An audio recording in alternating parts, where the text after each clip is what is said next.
Ayan, pasensya na at naputol kasi mahina ang signal.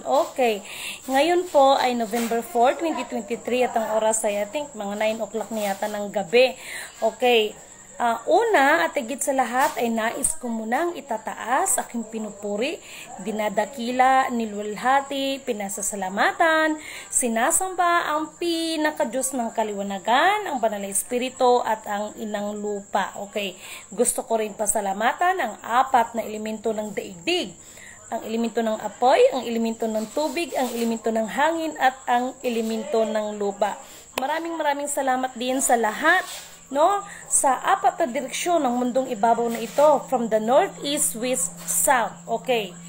Sa gabing ito mga kapatid, katulad ng sinasabi ko, mahalaga po ang aking ibabahagi sa inyong lahat. Okay.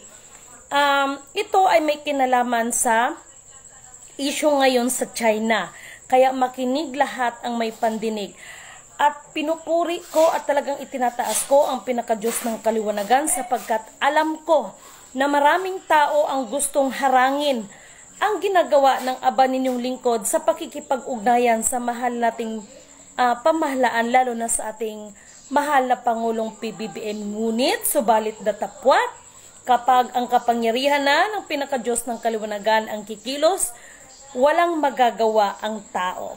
Okay, sa gabing ito, itong tungkol po sa China at saka sa Amerika, no?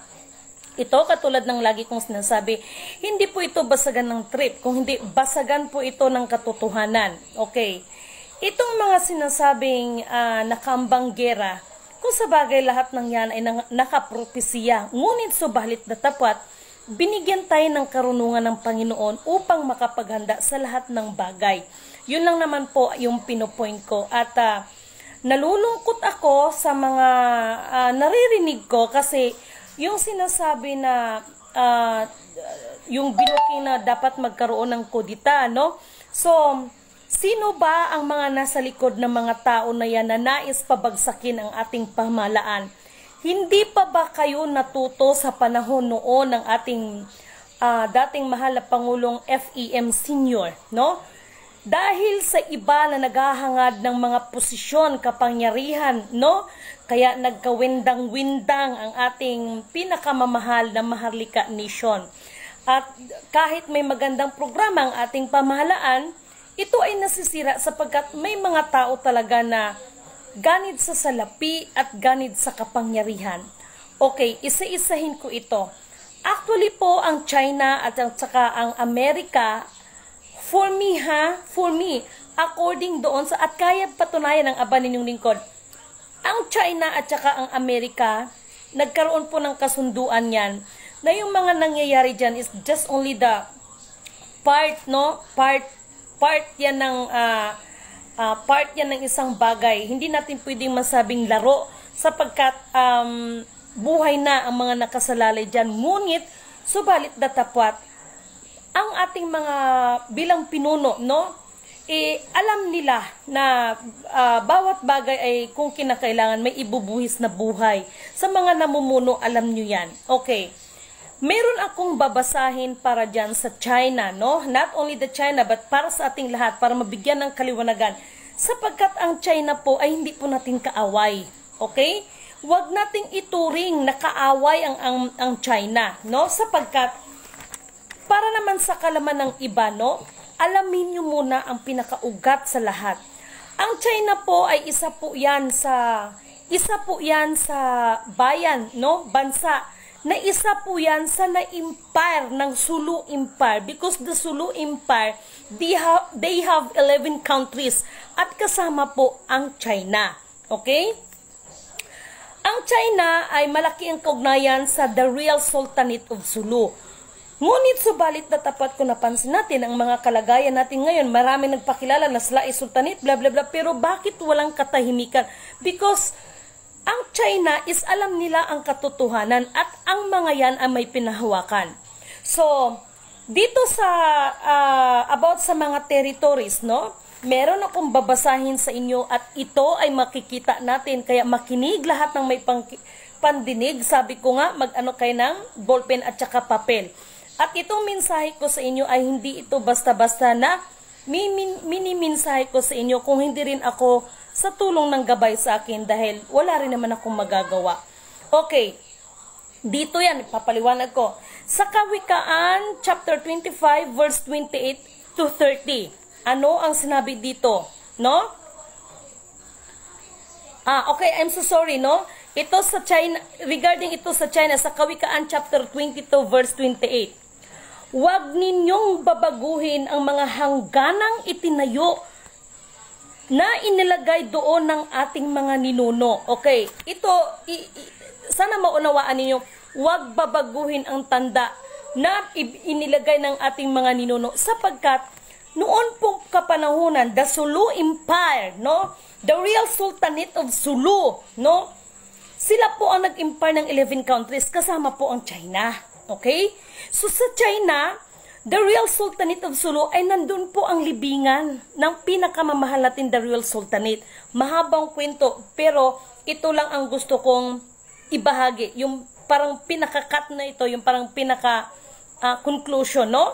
Ang sinabi dito, sa Kawikaan chapter 22 verse 28, huwag ninyong babaguhin ang hangganang itinayo na inilagay doon ng ating mga ninuno. Okay? Napakaliwanag yan. Ang China po ay hindi po nila inaangkin yung pinagkakaguluhan o yung lugar na yan. Okay? May pinanghawakan po ang China. Okay? Number 2, Kawikaan chapter 23 verse 10 to 11. Huwag mong babaguhin ang hangganang matagal nang nakalagay, no? At nasasakupin ang lupa ng mga ulila sapagkat no ang magtatanggol sa kanila ay ang makapangyarihan at siya ang iyong makakalaban. So sino itong makapangyarihan at makakalaban? No? Of course, ang pinaka-Diyos ng kaliwanagan, no? So ito ano ba sa Tagalog niyan, yung parang pinamadali ko lang ba, conclusion ko na lang ba, tama ba yung words na binigay ko, no? Kasi kung isalaysay ko pa isa-isa, no, hahaba tayo, sabi ng butiki, oo, abutin tayo ng siyam-siyam, saka maglulubat na naman itong cellphone ko, no? Intindihin nyo lagi yan, no? Intindihin niyo ang China po ay hindi natin kaaway. May pinanghawakan sila na yung the real Sultanate of Sulu. Kasi napakasimple lang Dati na kasi tayong Maharlika nation, pero anong taon ba nagbago ang lahat at ano ang naging punot dulo, no? So, ang makakapagliwanag actually lahat ng ebidensya ay hawak po ng the real Sultanate of Sulu. Okay? Napakaganda nito. Okay. Para naman sa ating mahal na PBBM, ito po ay para sa inyo, ito, pinapaminsahe po ito. Sa Kawikaan, chapter 24, verse 5 to 6, no? Ito, no? Huwag niyo kontasan ng kilay ng iba dyan dahil ito ay naayon at naaangkop sa banal na kasulatan. Anong sinabi sa Kawikaan, chapter 24, verse 5 to 6? Ito para sa ating mahal na Pangulo. Ang karunungan ay higit na mabuti kaysa kalakasan at ang kaalaman ay kapangyarihan, no? Yung nakaambang gera-gera na yan, just in case, no? Wala man tayong mga katulad sa kanila na mga high power na mga pandigmaan. Ngunit makapangyarihan ang kaalaman yes, mas makapangyarihan ang kaalaman. Ang digmaay, ito makinig, ang digmaay na ipagtatagumpay dahil sa mahusay na pagpaplano sapagkat ang tagumpay ay bunga ng mabuting payo. Okay? Kaya para sa ating mahal na PBBM, ako po yung nag-request, no? Alam nyo na po yan. Alam ko napapanood din nyo ako, no? So, that is sa mga top secret yan, no? Napakaliwanag po yan. Ano man ang mga nag-aambang mga gera dyan, no? Pinaka-mainam pa rin ang may sapat na karunungan at hindi ang kalakasan, no? Kung totoosin sa Zacarias 4:6, ang tagumpay ng isang tao ay hindi lamang no, sa pamamagitan ng kanyang sariling lakas, talino ng kanyang hukbo, kundi sa pamamagitan ng gabay ng banal na Espiritu Santo. Okay? Ngayon, maraming nagtataas ng kilay, alam ko, no? Sapagkat hindi nila tanggap ang buong katotohanan, no? Sapagkat lalo na si Lidimin, minsan talagang pag magsalita ito, diretsahan, no? Walang paligoy-ligoy, no? Gusto kong malaman ninyo sa Kawikaan chapter 7 verse 11 to 12. Okay. Inano ko na to ha kasi yung mata ko pagpasensyano yun na.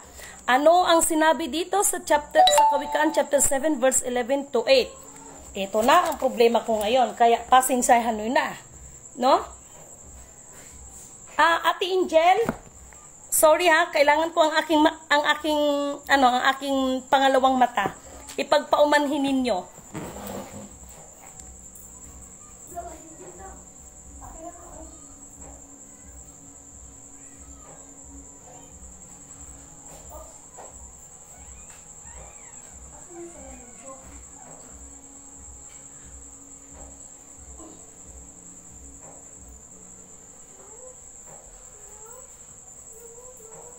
I'm so sorry po ha, naiwan ko yung salamin ko. Okay, mababasa natin dito sa Kawikaan chapter 7 verse 11 to 12. Okay, sabi dito sa chapter 7 verse 11 to 12, ang taong nagtataglay ng karunungan ay higit na mainam, no, kaysa minamanang kayamanan, no?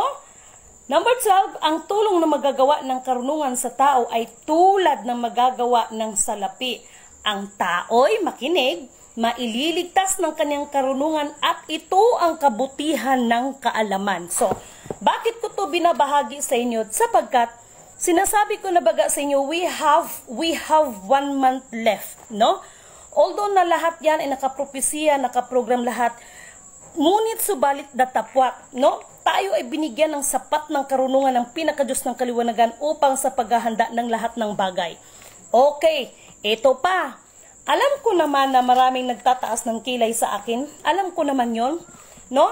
Ito pa sa Book of Mga Ngaral, no? Sa Book of Mga Ngaral, chapter 9, verse 13 to 16. Okay, makinig kayong lahat ha. Narito pa isang halimbawa kung napaanong ang karunungan ay inuunawa sa mundong ito. Merong isang maliit na bayan na kakaunti ang mamamayan. Kinubkob ito, no, ng isang hari. Nagpahanda siya ng lahat ng kailangan sa pagsalakay. Number 15, take note. Nagkataon na sa bayang yaon ay may isang mahirap, no? Ngunit matalinong tao na nakapag-isip ng paraan upang mailigtas ang nasabing bayan. See? Okay? Subalit pagkatapos, wala nang nakakaalala sa kanya. Okay, makinig kayo. Number 16. Ang sinasabi ko, no? Makapangyarihan ang karunungan kaysa lakas. Ngunit ang karunungan ng taong mahirap ay hindi pinahalalagahan at ang salita nito ay hindi pinapansin. Like for example, kay Lidimin, ano? Sapagkat pero sa ngayon, nagpasalamat ako dahil ramdam ng aba ninyong lingkod ang pagkilos ng kapangyarihan ng pinakadiyos ng kaliwanagan sapagkat ginagawa ng aba ninyong lingkod ang abot ng makakaya sa ngalan ng una, no, kapayapaan, hindi yung kayamanan, hindi yung mga release. Why? Paano magkaroon ng mga bagay na yan kung mayroong kaguluhan? So una, no, kapayapaan higit sa lahat. So ito rin ay sana maunawaan ninyo ang ibig ko, no? At dito din sa tungkol sa pamamahala, ito ay matatagpuan sa Isaiah chapter 11 verse 13, no? Para sa mahal nating PBBM, ito po ay napakahalaga at hinanda ko po ito para sa inyo. Okay, nakalagay dito sa chapter 11 verse 13, no? 13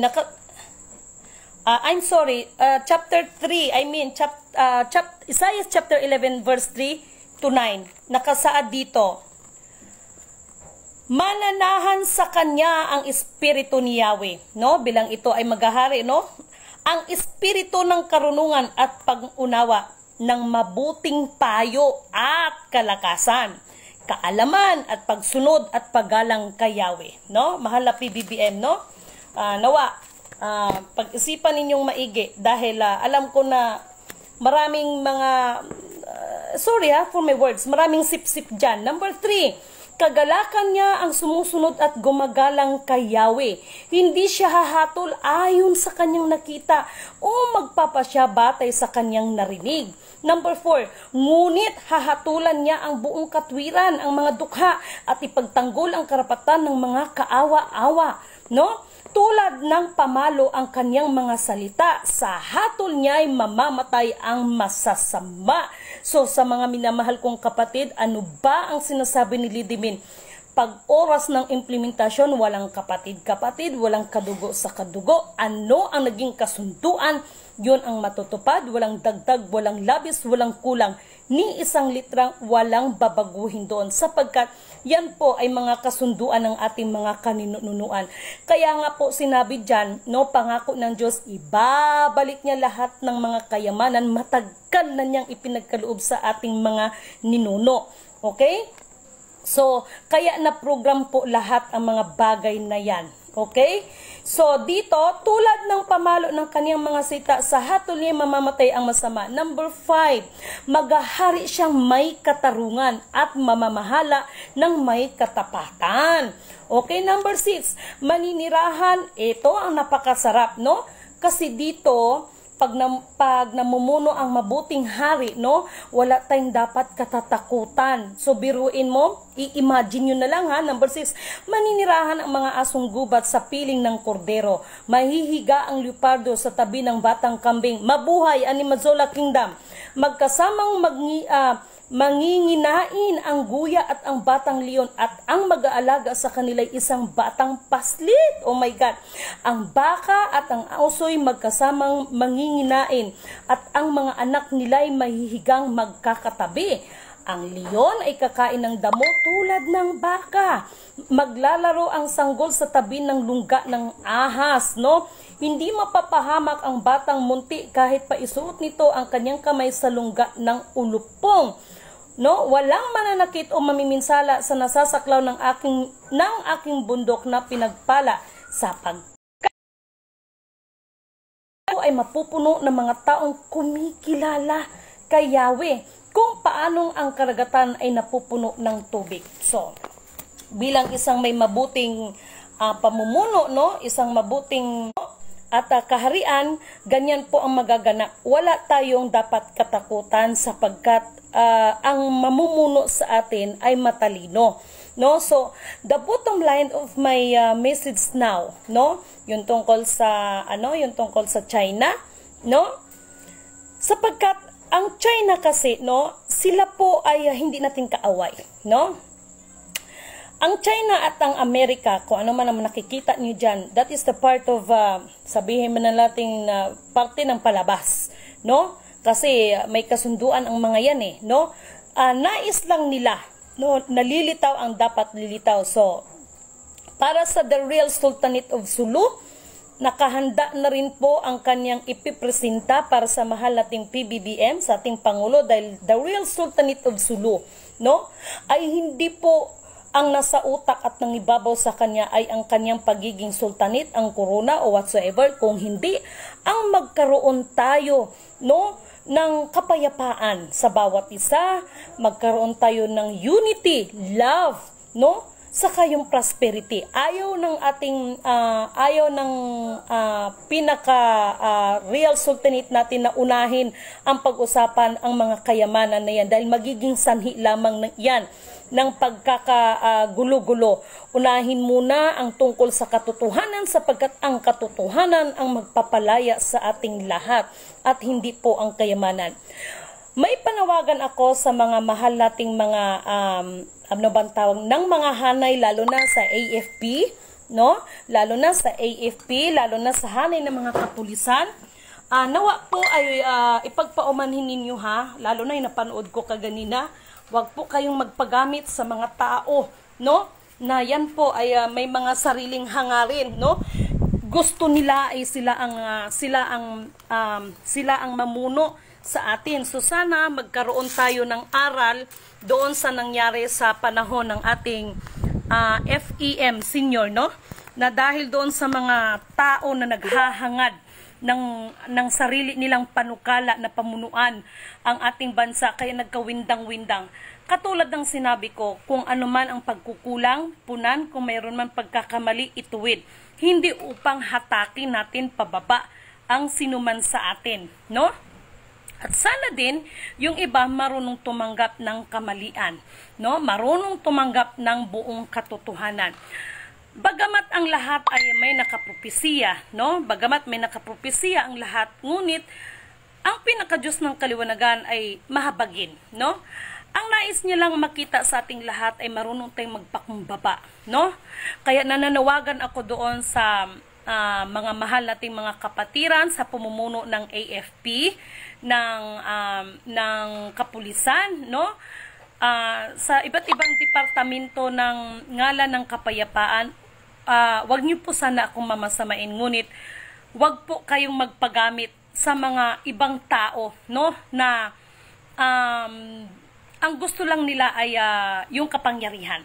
Pero ang tunay na malasakit ay wala, no? So, nagkataon lang, no?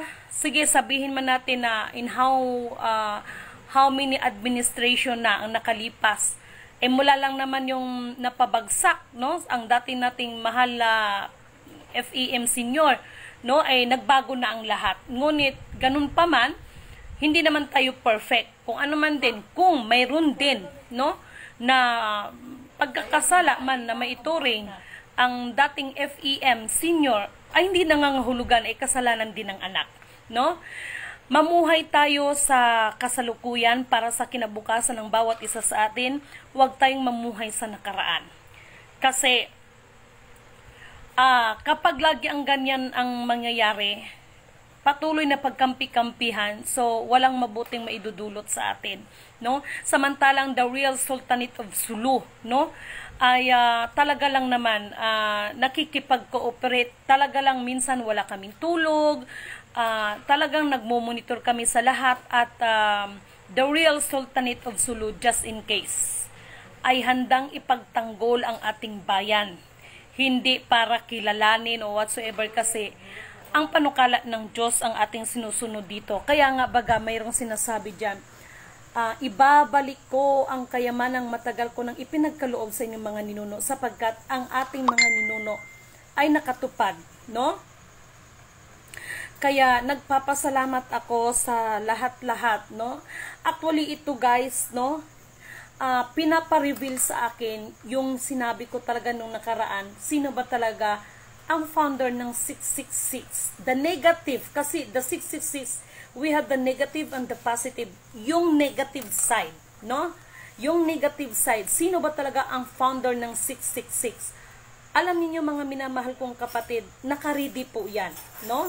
Sabi ko nga sa inyo, ako, personally, expected ko na rin yan na sa mission, kaagipat talaga ang sakripisyo, higit sa lahat ay ang buhay. So, hindi naman ako nagpabida-bida sa inyo, ngunit subalit datapwat, sa totoo lang hanggang ngayon, no? May napili man ako nung nakaraan, pero talaga lang naman lahat ng pinili ay pipiliin pa, lahat ng sinala ay sasalain pa. Kaya po, sa tinatawag na divine government, personally po wala pa pong karapat-dapat dyan, although na may mga pinili na, sapagkat lahat ng pinili ay pipiliin pa at lahat ng sinala ay sasalain pa. Maging ang aba ninyong lingkod hanggang sa huli. Kaya nga ba, no, sinasabi dyan sa Book of Revelation, kung hindi ako nagkakamali, meron pa kaya siyang madadatnan sa atin, no, na mga nanatiling tapat sa mga tungkulin, no? At ano ang makakapaghiwalay sa pag-ibig ng tao sa pag-ibig sa Diyos? Kahirapan ba? Kaya yung iba, no? Yung iba, nagmi-mission man din, pero dahil sa kahirapan, ang iba talagang nanlamig, talagang ang iba tinalikuran na talaga totally, no? So, marami tayong mga bagay na dapat pag-uusapan dyan. Kaya nga, nakakalungkot. At meron akong paalala sa iba, no? Sa iba natin, lalo na doon sa mga nakasalamuha ko, no? mag-ingat sa pagbibigay ng mensahe. Para doon sa isang kapatid, mali yung sasabihin. Ikukorek ko ito ha, at ikorek nyo rin ako kung mali ako. Mali yung sasabihin na ang mga bansa ay luluhod sa atin. No? Luluhod sa atin. I-analyze ninyo, no? Luluhod sa atin. Para po sa akin, sa totoo lang, purihin ang nagsugo at hindi ang mga sinugo. Kaya hindi po sa atin luluhod bilang tao. Kasi atin Kung hindi, sa pinaka-Diyos ng kaliwanagan. For me ha, ang tamang termino doon is kilalanin ng buong mundo ang Maharlika Nation. Kilalanin, no? Kilalanin. So, sa pamamagitan niyan, kaya nga lahat ng sinasabi diyan, lahat ng may tuhod ay luluhod sa pinaka-Diyos ng kaliwanagan, no? The Alpha Power Omega, no? Sa lahat ng mga kapatiran, mag-ingat sa pagbigkas ng mga salita, no? Kasi yan ay itinuro ko sa inyo. Ngayon, nagpapasalamat naman ako dahil parang re-reminder ninyo, tama ba yun? Or re-message ninyo, pero wag po kayong magdagdag at wag po kayong magbawas sapagkat silidimin po, wala pong sinasabi na luluhod sa atin. Tayo na mga tao, no? Wala. Kundi sa pinaka-Diyos ng kaliwanagan. Kaya doon sa kapatid na nagsasalita, ako naman ay nagpapasalamat kasi na-feel ko na may natutunan. Kaya lang, ingat sa pag-deliver, no, ng mensahe. Kasi for me, wala po tayong dapat luhuran kundi ang naglikha sa atin. At kahit kailan, hindi pwedeng pumantay ang nilalang ng Diyos sa kanyang mga nilalang. Kaya ingat sa words na luluhod sa atin, no? Kailangan naka-specific. Luluhod sa pinaka-Diyos ng kaliwanagan, our Almighty Creator. Ang tamang termino doon is kilalanin tayo ng buong mundo. Ngunit sa anong kapamaraanan dahil maraming ginto? No. Dahil ito sa kagandahang loob na ating ibabahagi sa kanila. Kaya, itinatama ko lang, no? Dahil mayroong isang kapatid, masaya rin naman ako kasi parang ni-remessage niya, no? Kasi yan po talaga ang turo ng aba ninyong lingkod, no? Kaya kung napansin nyo, aba ninyong lingkod. At bakit napansin ninyo? Lidimin. Kasi sa mga imperyo noon, kaya katulad ng sinasabi ko sa Jewel in the Palace, like for example, ano? Lady Choi, Lady Han, ibig sabihin dakilang ano bang tawag niyan? Tapat o dakilang lingkod ng sa isang hari, no? Kaya Lady Men. Sa akin, no, yung pagiging Lady Men, at mayroong nagtanong sa akin why Kanuto, because ang pagkakaalam kasi ng karamihan, Yamashita is the last standing Japanese here in the Philippines. But no. No, at kayang patunayan ni Lady Min yan, no? No? Si Kanuto po ang the last standing na Hapon dito sa atin. Nako. Basta. Mahaba-habang usapan to, no? Kaya kung si Yamashita, no? Eh di sana nabuksan na, no? But anyway, ang pagbubukas katulad ng sinasabi ko sa inyo ay hindi po basta-basta. Ito po ay may spiritual battle at immortal combat. Kaya nga sa propesya ay may nakalagay na Armageddon. Okay? Kung basahin niyo sa Book of Prophecy, ano yung Armageddon? So, mayroong mga iba't ibang nilalang dyan na lumalabas, no? Bakit sa atin ngayon may tinatawag na The Animazola Kingdom, no? So, sa mga ano dyan, dapat alam nyo to at alam ninyo ang sinasabi kong forbidden place, no? Yan. Binibigyan ko na kayo ng tawag nito, ng mga keywords, no? Gusto niyo man, sige, punta kayo doon sa forbidden place, no? Sa lahat ng mga talagang nakakaalam dyan. Yun ang sinasabi ko. Kaya, marami po, kung meron mang lilinisin, hindi lang po ang gobyerno natin. Okay? Kung hindi, maging sa mga gumaganap na mga espiritual. No? Lilinisin yan. No? At kung may katulad nung nakaraan na nag-vlog ako na mayroong lalabas dito na ihahayag ng Panginoon. Ngayon naman may imimensahe ako, merong hanay or sikta ng simbahan. Abangan nyo yan dahil lalabas at lalabas ang buong. Ayan, nawawala yung sinal.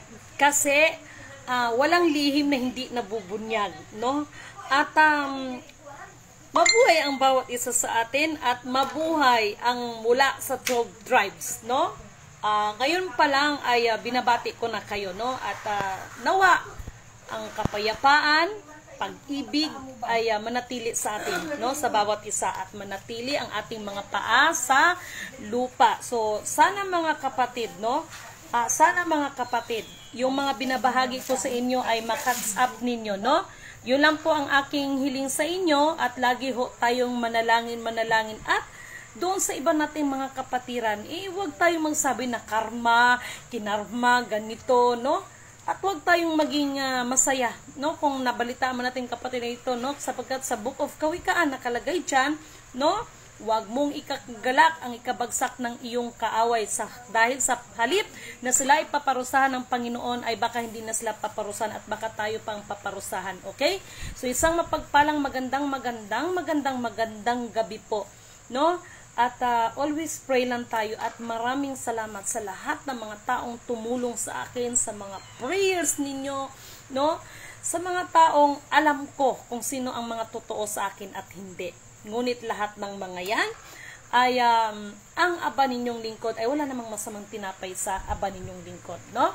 At magkakaalaman hanggang dulo. So, nakapropesiya ay nakapropesiya. Lahat yan ay mangyayari yan. Ngunit subalit datapwat, ang kanyang mga pinili, ang kanyang mga lingkod ay inihahanda yan. May good news lang kasi tayo. Okay? Ano yon? Abangan nyo yan, no? Kasi ang pinaka-Diyos ng kaliwanagan na ang kumikilos. Walang imposible sa Kanya. There is nothing impossible with Him. Okay? Ang pinaka-Diyos ng kaliwanagan ay mahabagin. No? So, marami po sana akong isi-share sa inyo at para doon sa lahat ng ng tela na pula, yung may sinulatan ako, lahat yon ay sa Monday ko na sabay-sabay kong isi-send sa inyo. Depende yan kung GRS or depende yan kung LBC, no? So, Lunes ko na po sabay-sabay i-send yan. Okay, maraming salamat dahil sa dami po niyan. Hindi ko po siguro sa isang araw mga 4 or 6 ang kaya kong gagawin kasi ano po yun ang pagkasulat kasi nila ay napakasagrado. Yung tungkol sa tela na pula, no? So maraming salamat po sa inyong lahat at nawa hindi kayo magsawa sa panonood ng vlog ng inyong abang lingkod. Itong aking ginagawa ay hindi para magkaroon ng maraming likes, maraming shares, no? Palakpakan ninyo, hangaan ninyo. Kung hindi, ito ay paalala sa ating lahat, purihin ang nagsugo at hindi ang mga sinugo. Okay? Iisa lang, no? Ang dapat luluhuran ng lahat, yun ang naglikha sa atin. Okay? So, isang mapagpalang magandang gabi sa ating lahat. Kodi dasay wishire lasin sanay kinahayara wunto o ayashin sanay lakan lahira lafra kay sende. Mga minamahal kong kapatid, bago ang lahat, meron akong nabasa tungkol sa sinasabi that the real God is Yahawashi. May nabasa ako niyan. The real God parang basta Yahawashi, parang ganon, Yahawa. Mahal na mga kapatid, sa susunod kong vlog, i-reveal ko ang buong katotohanan niyan, no? Kasi mukhang iba ang pagka-interpretasyon, no? Medyo delikado to, no? Sapagkat nilagay nila dyan, the real God is Yahawashi. Yahawashi, no? So, i-discuss ko yan kasi hinimay-himay ko yan. So, there's something wrong, no? There is something wrong. Ipagpaumanhin nyo. Hindi pwedeng pabayaan nilidimin ang bagay na ito, no? Meron tayong itatama dyan sa sinasabi lang Yahawashi, no?